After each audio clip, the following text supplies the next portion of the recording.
I am feeling a little wistful today, folks, because during today's episode, you will hear the final installment of our Erath Winery educational series. But guess what? You can still purchase the exclusive 4 Top 6-pack of wines at a very nice discounted price by going to erath.com/the4top. So curl up with your Erath wine, enjoy this episode, and join me later in this episode when we take our sponsor break and hear the last little bit of Erath Pinot Noir history. Some of those cellars that they do use, the strongest ones where they open those up, there's so much fungi on the ceilings. There's not much room for anything else. You guys get that? Not much room for anything else? Oh, gosh. Oh, my gosh.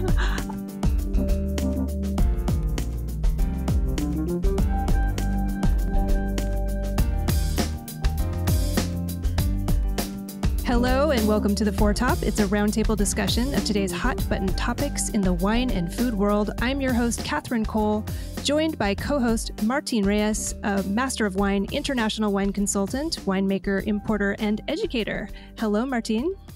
Hey, Catherine. How are you? Pretty good. I'm so excited for this episode. This episode will be all about the nose, in which we will have a surprising discussion about the senses and the aromas we find not only in wine, but in the world around us. I'm definitely excited about this. This is awesome. Our panelists are Harold McGee, a writer, lecturer, and authority on the chemistry of foods and cooking, whose most recent book is entitled Nosedive, a field guide to the world's smells. Welcome, Harold. Hello, Catherine. Hello, Martin. Wonderful to be with you. So good to have you. And Dr. Hoby Wedler, a PhD chemist, founder of the nonprofit Accessible Science, co-founder of Hoby's, a food and beverage products and services company, and also named by President Barack Obama as a champion of change. So excited to have you here, Hoby. It is an honor to be here. Really, really excited to be on with you, Catherine, Martin, and Harold. It's funny, too, because Harold and I have been trying to plan a chat for a few years now, and this is where it's going to happen, and that is awesome. That's awesome. I cannot wait to listen to you two just get really geeky about senses and noses and all these fun topics that we wine geeks love to hear about. So let's just dig into this episode. Noses have actually been in the news more than usual since March 2020 due to the fact that one of the lingering effects of the COVID pandemic has been that a number of victims continue to suffer anosmia. I don't even know if I'm pronouncing that correctly. That is, they have lost their senses of smell, either temporarily or permanently. Now, Hoby, I have a feeling you have done a lot of thinking about this, and you may have some perspective on what it's like to be without a sense in that you have been blind since birth. So I'm curious to hear your thoughts on this epidemic of anosmia or anosmia. What are they losing from their lives when they lose the sense of smell? I'll tell you what's really funny. It's a great question, first of all, Catherine. As a completely blind person, and now one who has gotten deep into the world of sensory expertise and what I call sensory literacy, which I'd love to unpack in a minute. I use my nose a lot for my survival as a traveler, as I navigate the world, and frankly, for my living, as my work. I am a sensory expert and do a lot of product consulting, both in understanding and translating the connection really between science and what people are smelling and able to popularize that to marketing teams and in product development. So I need my nose, and I took it very seriously with the pandemic and really didn't travel at all since March of last year. One of the things that I think sighted folks don't realize is how much they take their eyesight for granted. And I say eyesight very carefully there because I think all of us have vision. Some of us just might lack eyesight. And, there's some really interesting articles out there. There's a great story in the New York Times about a reporter who had anosmia and actually didn't realize that her cabin was filling up with propane as she was trying to light a furnace, or a stove rather, until someone, friend or a relative, came in and said, "Oh my God, you're about to, burn the house down."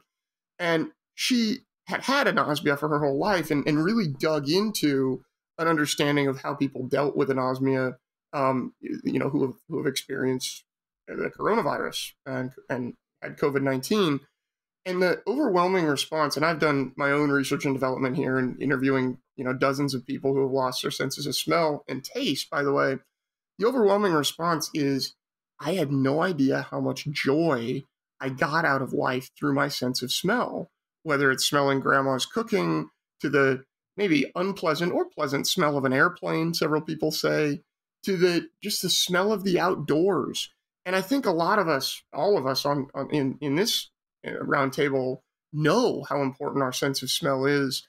But it's funny to think about, and a little terrifying, frankly, to think about how much losing that sense affects people when they don't even know it. And just one more quick thing on that.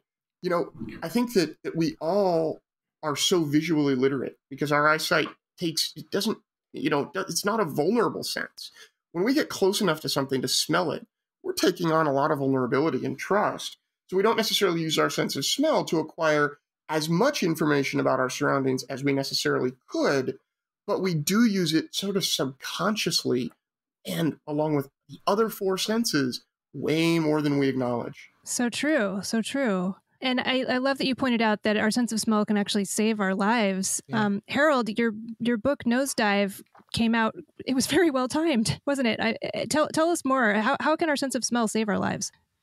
Well, Hoby just described how we can depend on our sense of smell to detect danger. An unlit gas outlet on a stove and that kind of thing. We can tell by sniffing at foods whether they're possibly off. It'll certainly make us more wary of foods that are questionable. And I have to say that I lost my sense of smell in the course of writing this book about the sense of smell, Really? which was a very upsetting experience. Had nothing to do with COVID. It was several years ago.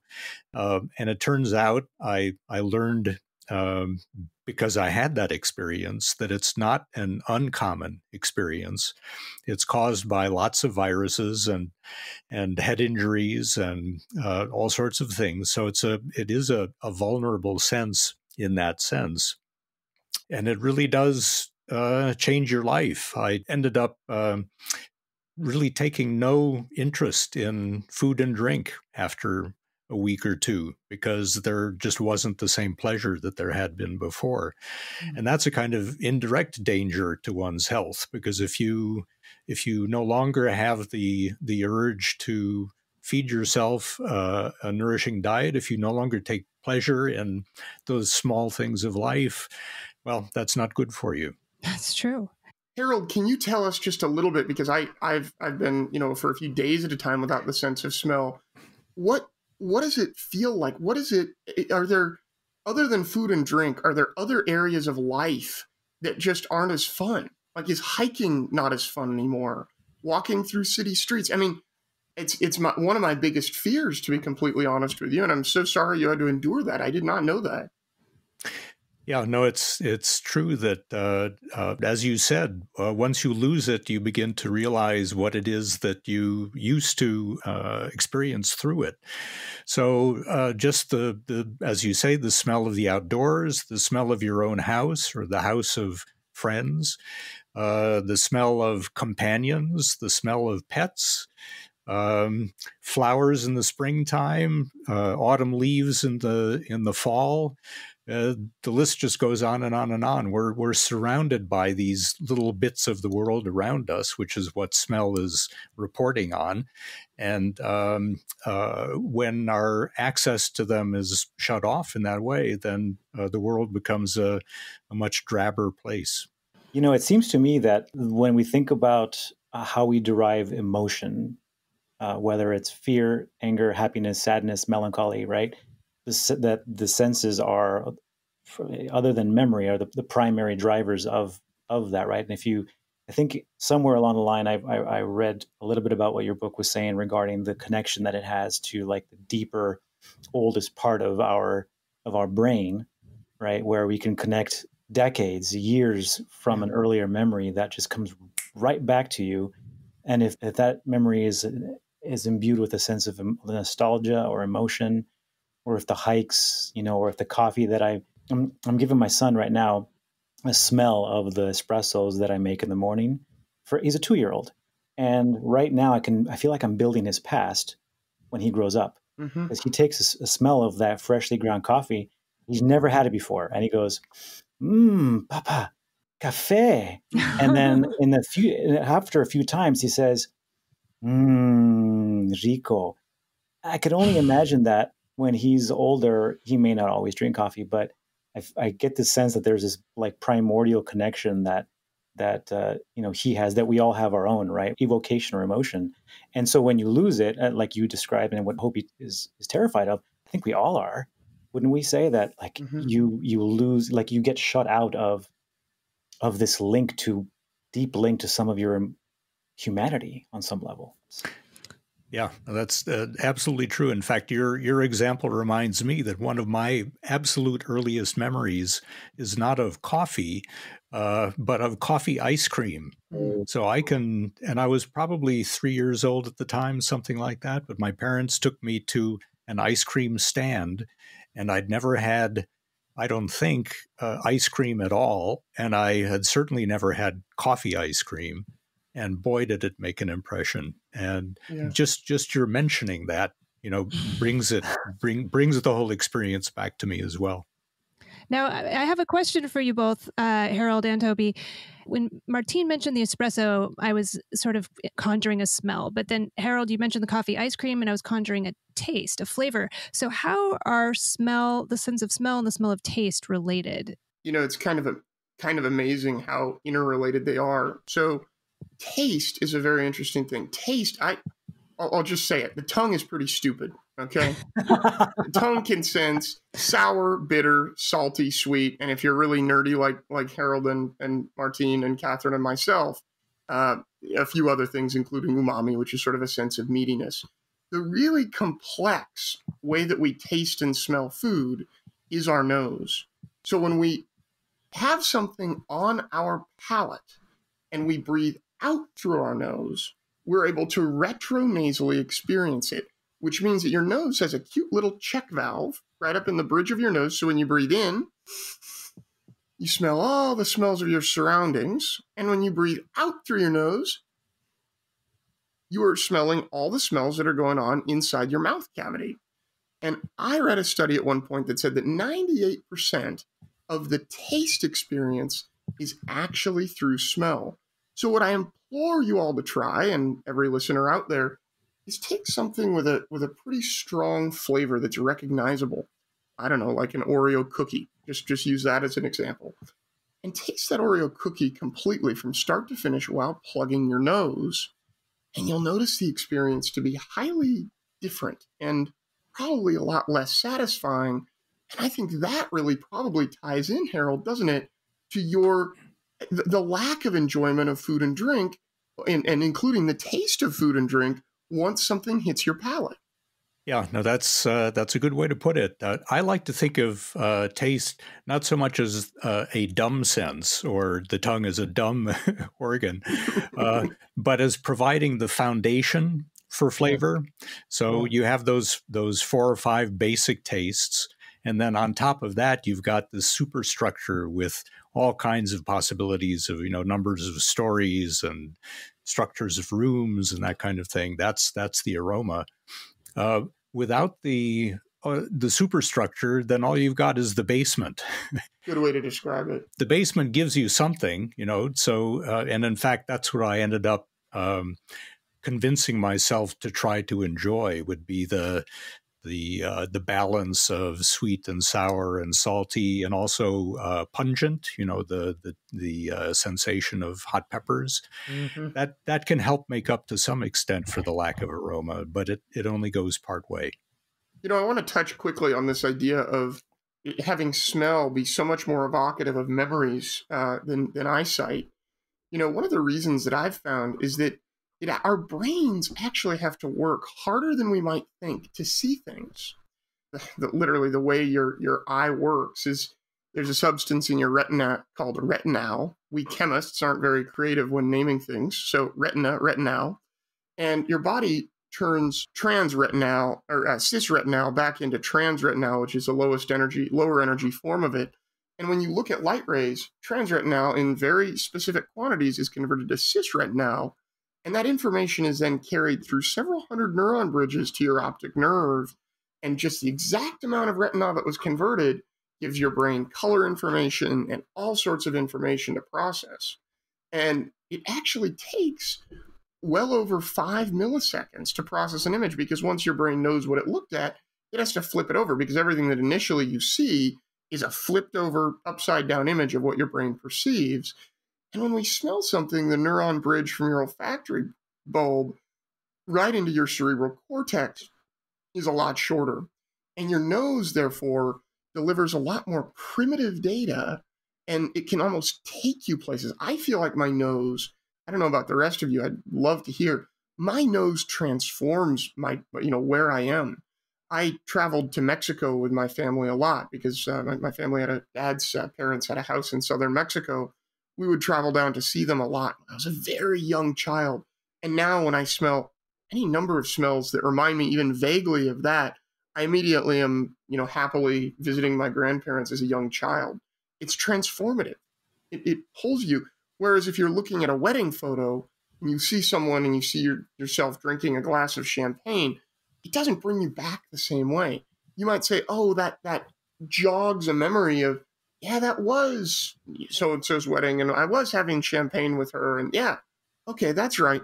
But it's not that same depth and richness of understanding. So true. And I love that segue, because guess what? This is the wine season of the Four Tops. So, of course, we have to get geeky on the subject of wine. A basic tenet of wine appreciation is that wine is like art. It hits different people in different ways. Say I smell blueberries in this glass of wine, you might smell plums. The concept makes wine appreciation more approachable. But Harold, in your book, Nosedive, you identify and break down pretty much every identifiable aroma to the molecular level, including a number of aromas that can actually be found in wine. So I'm worried. Does this mean that the perfume of a wine is actually not subjective? It's actually something that you can measure? Well, in fact, the reason that I included all those molecules was to make exactly the point that our perception of aromas is subjective, because it depends on our database of experience and our olfactory receptors and that kind of thing. But our perceptions are being triggered by objective things, by volatile molecules that are escaping from the surface of the wine, flying through the air up into our nose, and then triggering those perceptions.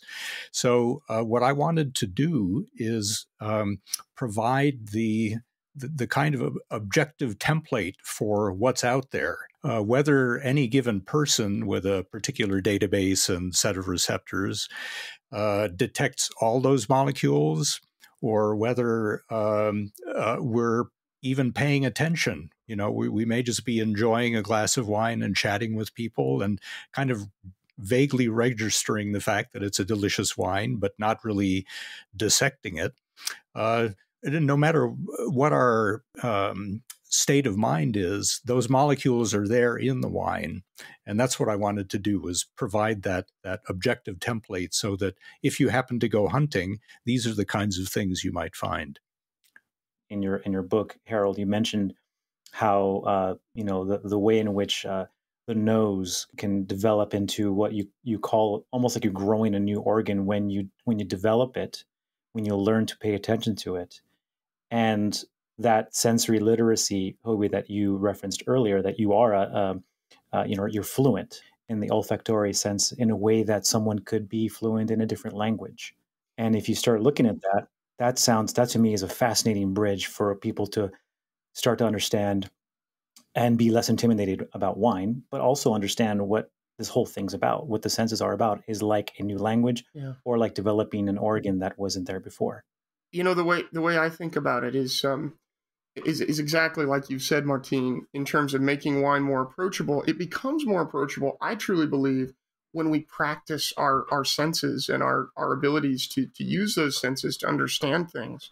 And it's about, really, for me, smelling things around me, wherever I am, and making mental notes of what I'm smelling, and then drawing on those notes whenever I'm smelling something and talking about it, and working on a lexicon for it, or any number of the sort of things, or describing a wine to folks. It's about calling on those aromas. So for me, I get the same sensation when and it feels like my brain is doing the same thing. Maybe we'll have to shove me in an MRI sometime and see. Like when I'm traveling and I'm recalling, different twists and turns in a path, or I'm studying an organic chemistry reaction mechanism and needing to understand and build the molecule in my mind. When I smell things, I pull on that same sort of repository of data. When I describe things that involve non-visual senses using my sensory literacy to sighted people, I do it in a way that I like it when sighted people describe things they can see to me. Oh, I love that. I love what you're saying, Hoby, and I agree with all of you that wine is an emotional experience. But I'm a little worried because I keep reading these articles about computers and smartphones that can smell. They can smell disease. They can smell fire, and it's great. They're gonna be saving our lives. But I'm worried that smartphones will soon be able to do our tasting notes for us. Well, and that's fine, but they won't be written with such elegance and they won't be as evocative. But if you want to think about it that way, honestly, Catherine, fire smoke is artistic. Fire smoke is subjective. Just like the way it smells after a rain is going to be different anywhere depending on where you are and what the ground cover is. So in a sense, everything is subjective, and we just don't think to describe, quite honestly, some of the beautiful nuances of fire smoke. We just say it smells like smoke. But if I say, okay, what did you think of the cherry wood, which I used to smoke this brisket? Then you start saying, wow, smoke is delicious. Then you start smelling the brush fires around you, saying, well, this is interesting, and it's not all bad because there's some really interesting aromatics here. I agree with what Hoby's saying, and in part because I think that, I know that my profile in wine is reasonably well documented, and at the same time, I know that I make hundreds of mistakes every day about what I think I'm tasting. Catherine, you, I'm sure, would say the same. Most wine pros know humbly in their heart that they feel like they are not that gas chromatography type of analyzer, no matter how much we train. And you're right, Hoby, when you say, that smells like fire or smells like wood burning. But then when you get if you're able to use your smartphone to analyze the chemical like nuances around that, I think that opens up a whole new door of a new window of comparing things that I thought were similar to each other. And, I think it actually opens up, this like curiosity of now that I know what this or what that smells like, because there's an actual part of technology that gives me the output of what I'm not a computer. I'm just a, regular guy, right? I feel excited by that potential of science informing what is this often poetic mystery, or just this haze of not being able to tell the nuance that a regular computer can quickly tell us about. I think it's fun. I think it's fun, but I also think we can live in our own wonderful environments of not necessarily relying on science and saying, science is great. I'm a scientist and I believe in the importance of it for sure.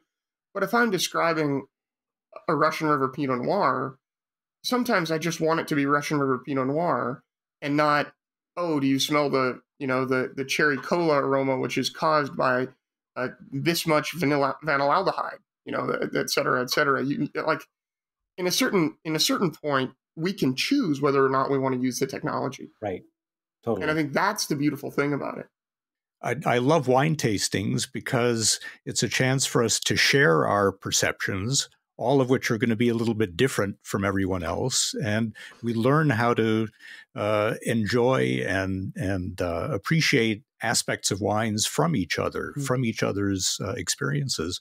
And to me, a smartphone or, whatever device it might end up being would just be another voice at the table. Not a particularly eloquent one, because all it could say in, the voice of Hal the computer is, there is vanillaldehyde in this Russian River Pinot Noir.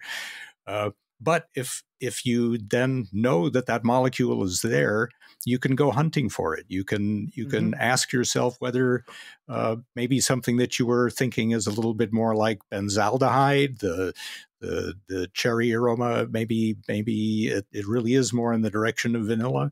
It just helps you get more out of the experience by paying closer and closer attention to what it is that you yourself are experiencing.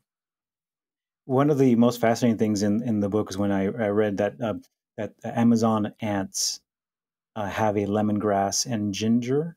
Is that right? Lemongrass and ginger. Yes. Flavor or that flavor, and then that you said, well, to the Amazonians, ginger and lemongrass smells like ants, and that's why the soup is delicious. So our frame of reference is subjective, even if this is what you said in your book, that even if we can admit that there is hundreds or thousands of molecules and esters and all these aromas that can be categorized, and that Hoby and I and Catherine agree, okay, maybe you can categorize them, you still are always going to have that subjectivity of what that smell that is related to either the ant soup in the Amazon, or lemongrass, which share that chemistry, but it evoke different things. So I love the picture you painted around the idea of going to tastings with multiple people, because then you get to open up your own mind to what other people think of, whether they're childhood smells or aromas, and then that makes the conversation so much more fascinating. Harold, did you get to taste that soup? I did not get to taste the soup, but I did get to taste the ants. So I didn't have the opportunity, Hoby, to travel to the Amazon, but luckily Alex Atala, a wonderful Brazilian chef, brought some ants to a convention of chefs a few years ago and passed them around so that we could get a taste from a distance. And Wow. And it was wonderful because he made the point that we all have these kind of unspoken assumptions about what goes with what and what to expect from a particular ingredient or a particular wine. But in fact, if you're just completely open about it and ready to experience whatever that moment gives you, you may end up with a very different sense of things. I love what you're saying, all of you, and I love this notion of this ant in South America that shares aromatic similarities with flavorings that come from Asia. And Harold, in your book, you pinpoint that the fact that many of these aromatics are also exist in space. Yeah. That's right, Catherine. I have a confession to make. I started out life thinking I was going to be an astronomer. And so I've always had this interest in the stars. When I started to think more broadly about taste and smell, because this book began as a book about flavor and then turned into a field guide to the smells of the universe, the reason I ended up taking that very, very deep dive is that I began to wonder when it would have been in the history of the universe that we would begin to recognize molecules that are common in our everyday lives here on Earth. And it turns out that the answer is long, long, long ago, before there were planets, of course, before there was life. There are molecules out there, esters, that are very typical of fruits and very important in the flavors of wine. You can find esters in interstellar space, where they form not because a grape has been growing there, but because it's simply in the nature of the chemical elements that, given the right conditions, these atoms will come together in these particular configurations. So it's not to say that that when we're tasting an ester in a wine, we're tasting some primeval molecule, but it is to say that there is this kind of fundamental chemical reality to the universe that makes possible the things that we enjoy in a glass of wine. What you remind us of so well there, Harold, that all these things that we're smelling on Earth that are in our wine are really just iterations of elements that were formed light years away, most likely. The heart of stars, right? That we're just recreating and reiterating as we grow things, and it's just really quite a magnificent and overwhelming thought to me that the ethyl acetate that I'm smelling in the cab that I'm going to have, the Hell Mountain cab that I'm going to have later tonight, actually originated. All the elements of that originated far away and a long time ago.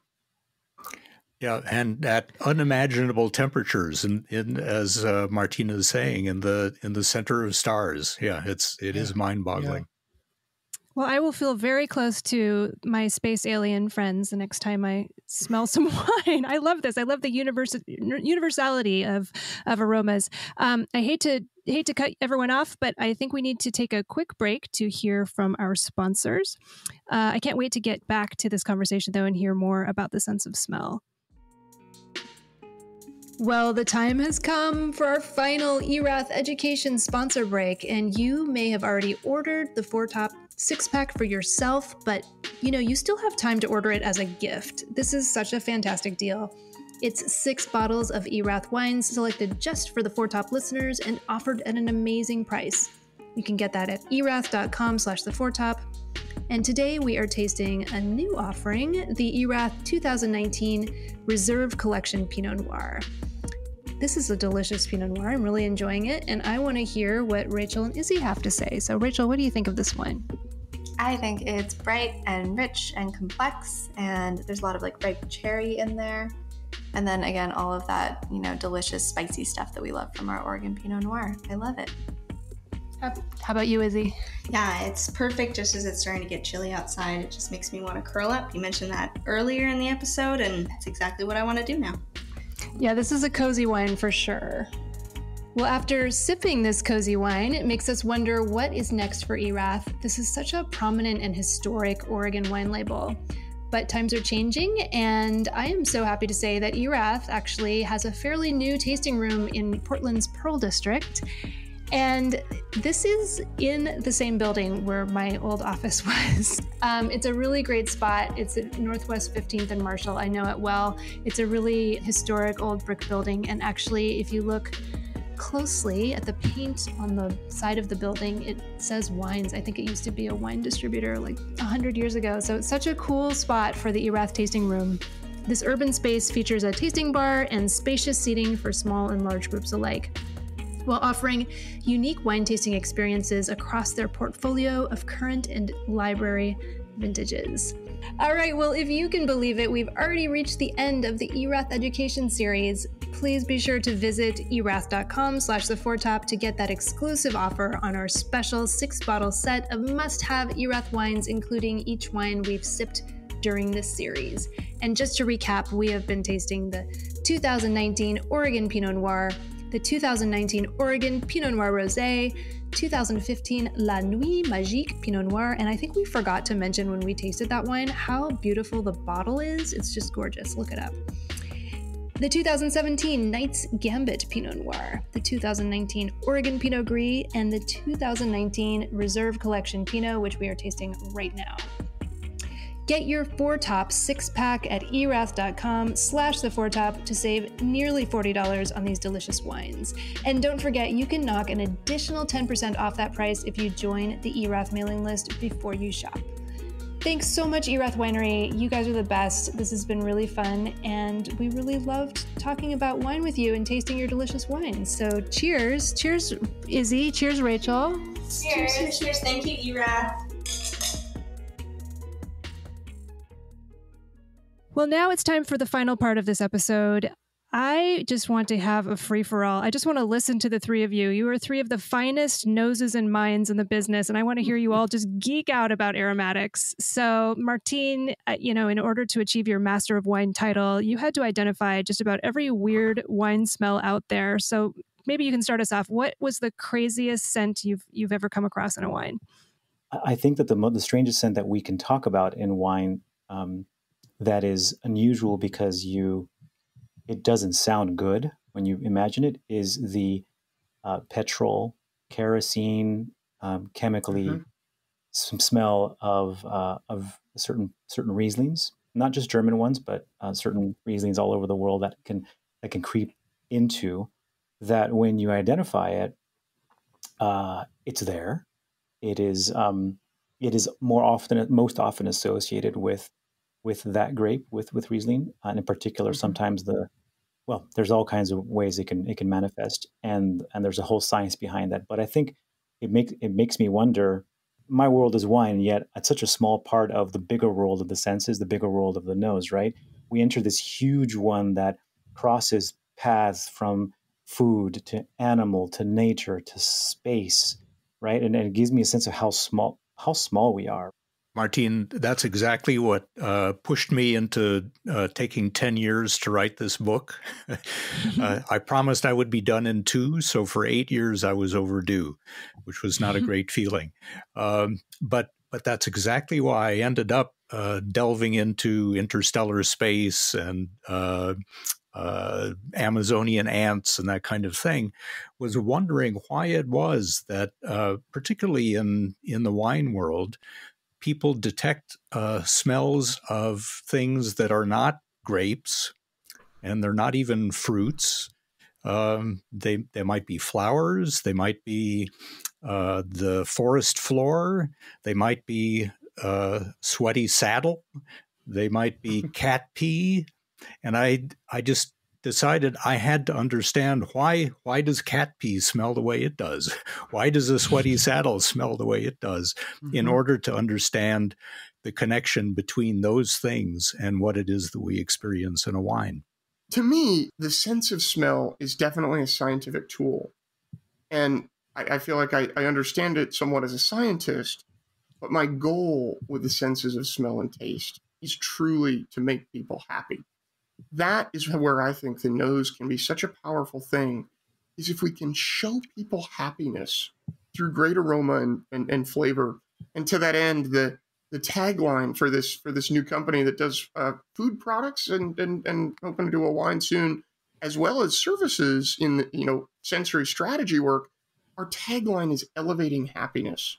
Because I think that by creating flavors that totally enhance the moments in our lives that matter, or just the mundane moments of eating lunch in the workroom at work, that brings happiness. That's just, to me, the sense of smell, even if we're smelling aromas that are unpleasant, makes us think and can make us happy, and frankly can make every Monday night when we eat dinner a celebration.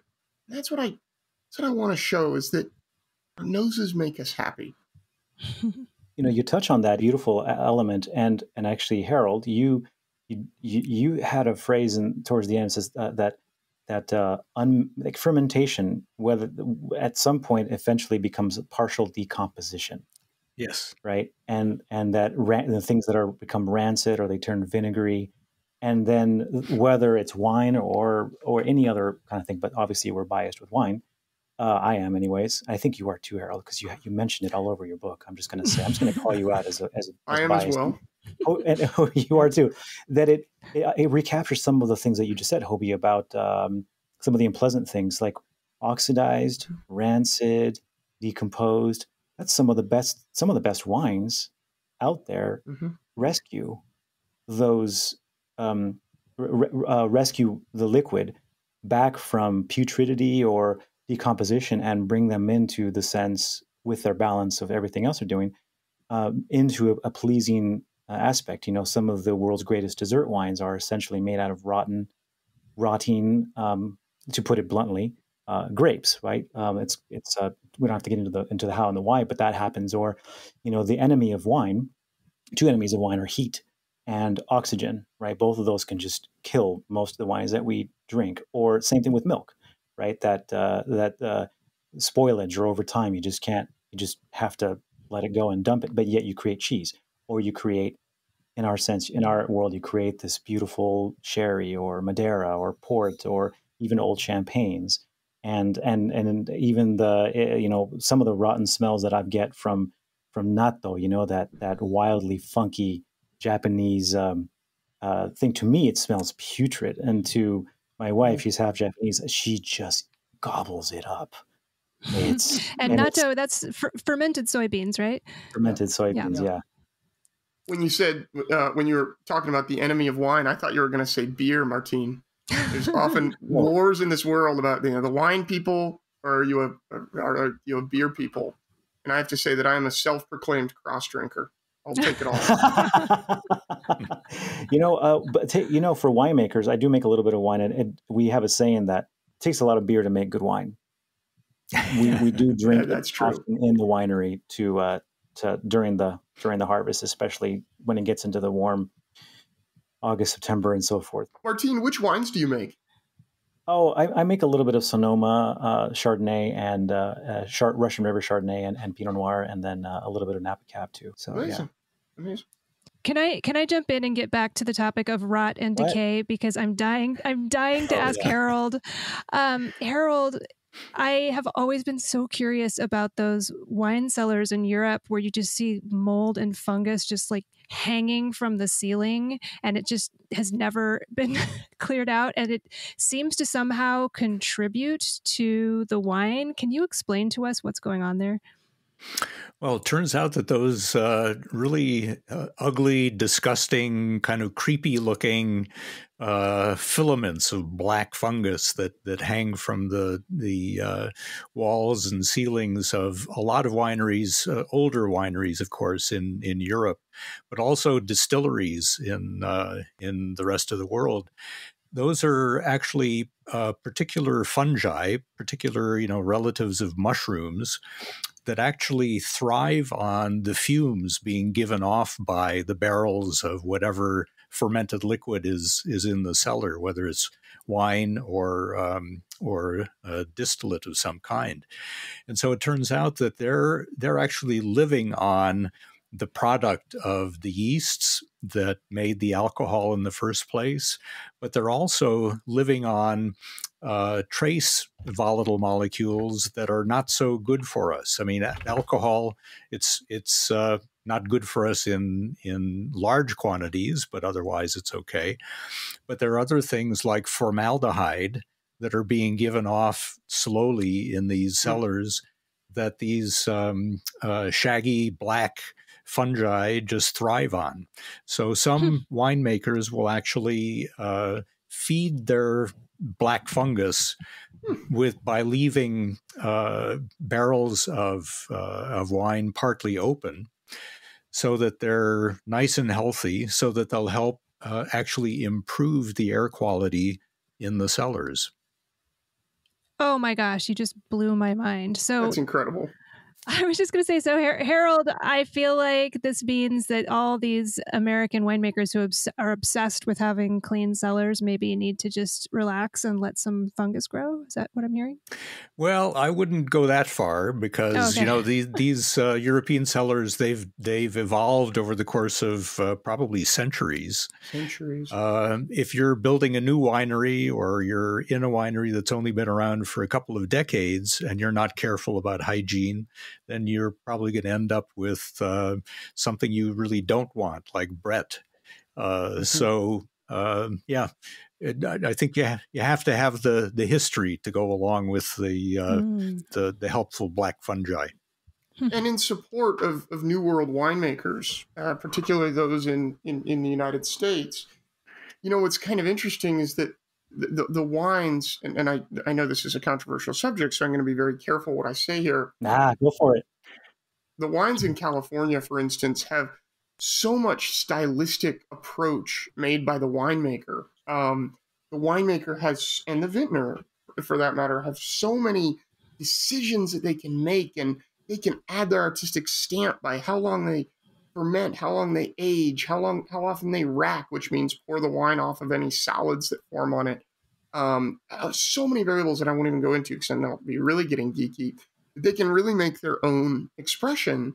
Whereas, let's just take France as an example. They're forced by the controlled appellations to make very specific varietals in a very specific way. So, I think old world wines are absolutely fascinating.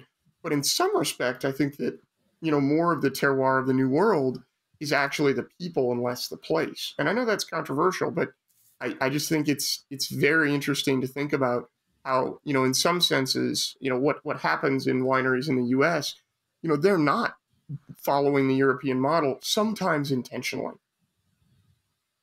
Well, I hate to bring it to a close, but if we're talking about the terroir of people, I have really enjoyed the terroir of the people this evening in our conversation. I have just learned so much. I wish I could just listen to you all evening, but I do need to let you get back to your lives. So let's transition to our dessert course. This is where we each share something we have been enjoying this week. I'll just go first really quickly. I have just over the weekend, I recommended something like 3 times to 3 different people, so I have to recommend it to you all as well. Speaking about aromatics, this is a non-alcoholic beverage. It's called Aurora Elixirs. A friend of mine is their sales director, so I am a little biased, but they are hemp and hops beverages. They're sparkling, and the aromatics they use are I just love smelling them. So they have like a pomelo sage and a spiced orange bergamot and all these wonderful aromatics. And being a wine geek, even if I'm not drinking wine, I still want something wonderful in my glass I can just shove my nose into. Who else has a dessert item to share? Who would like to go next? We went to visit my mother-in-law who lives in West Marin, and she had mentioned, she's originally from Norway, and she had mentioned that she really wanted salmon. So we found literally, hours since it was swimming, fresh Chinook salmon out of Bodega Bay here in Sonoma County, and poached it just in the most delicate herbs and lemon and olive oil, good olive oil. I'm pedantic about using good, high quality olive oil. And just the flavor, the flavor of just barely the fish had this beautiful sea flavor mixed with the abundantly fresh herbs, was so delicate and delightful, paired with a Russian River Pinot. I'm going to remember some of these meals that you eat, you remember for decades, and this is one of them for me. I had to share that. Harold, did you bring a dessert item to share? I did. Nothing edible or drinkable, actually, but a book. So, as I mentioned, I was overdue with my book by 8 years, which meant that I didn't have time to read anything else. I'm now trying to catch up. And there's a wonderful book from the late 90s by a writer named John Lanchester, and it's called The Debt to Pleasure. And the thing about it is that it's narrated by a single person who is both obnoxious and wonderfully insightful at the same time. It turns out that he's not to be trusted, and the last few pages are surprising. I'll just leave it at that. It's a wonderful kind of mystery how it all unfolds. But I just wanted to give you a taste of the wonderful aspect of this. It's all about food and drink. The guy is a snob. The narrator is a snob.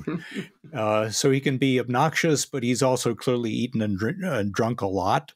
And he makes these wonderful summaries of his experience sometimes, one of which is about the basic culinary brilliance of France. He says that the French are simply competent. They're competent in a way that manifests itself as the sensuous science of ordinary life, the application of intelligence to pleasure. And that's what Hoby was talking about, bringing pleasure into everyday life by understanding what it is that we can get from it. I'm going to pick that book up soon. Yeah, I'm putting it in my library queue as we speak. So, Martine, what is your dessert this week? I have what is an invented category of wine. It doesn't have a long tradition at all, and it's mainly been fueled by the rosé frenzy in the U.S. for the past several years, and it's a wine from. I'm actually just finished it out, and I drank it out of the bottle right now because it's that kind of wine. It's a Chacolina, or some people you can call it Chacolina as a region or Chacoli as the wine. Or vice versa. I forget. I always. But the point is, it's either usually a white, slightly frizzy, wine that's perfect for warm days. Or maybe 5-6% or so is made in red, a different version from the Basque region in northeastern Spain. And recently, I don't know how recent, but recent enough where people are like, yeah, you guys are just going after the American crowd, which is relative, is not a lie. The rosé, or rosé made of the white and the red grape. And this is Ulacia. I think it's Ulacia or Ulacia. It's not Italian, it's Spanish. So it's Ulacia from my buddy Mike Miller, who is an importer for Golden State down in Los Angeles. And he shipped me some Spanish wines because I had to do a masterclass in Tempranillo. And then I said, you know what? You've got a few slots. Throw in something that is just refreshing because it's kind of warm, you know? And I just guzzle this. It's 11% alcohol. It's the perfect wine for a warm day. And the rosé is just like, yeah, legit. I'm digging it. Love it. Oh, I love those chocolates. Making me thirsty. So good. Well, thank you so much, fabulous panelists. You were amazing. Listeners, you can find Dr. Hoby Wedler online at hobywedler.com.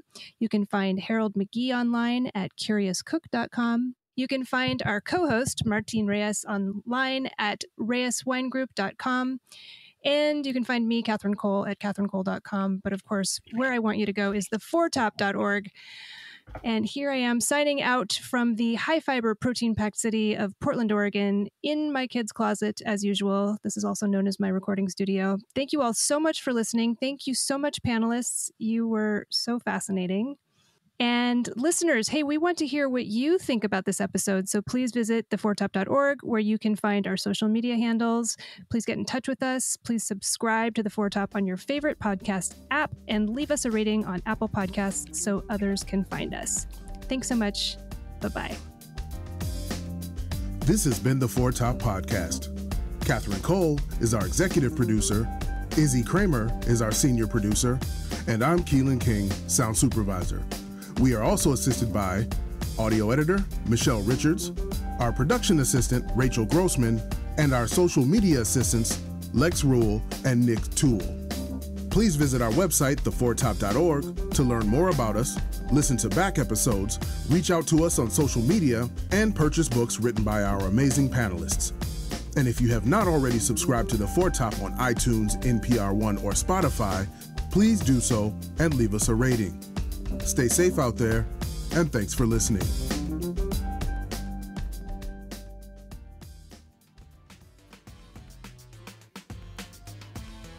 Oh, wait a minute. Are you still there? Oh, well, if you're still listening, then I need to tell you something. I need to tell you about the fabulous swag over at sparklingwineanytime.com. Sparkling Wine Anytime is, of course, your favorite new book about all things bubbly, but it is also a wonderful website designed by our team, Lex and Rachel, and we have gifts and goodies galore for you. We have sparkling wine-themed beach towels, teas, cocktail napkins, fancy wine flasks, adorable tote bags, and more. And guess what? Your purchase will help to support a favorite cause of ours, Ahivoy, that's AHIVOY, check it out, which provides education and career training to vineyard stewards in the Willamette Valley. So it's a win-win for everyone, and who doesn't love sparkling wine anytime? Please head to sparklingwineanytime.com. We would love to see you there. Thanks. We love you all. You're wonderful. Kiss, kiss.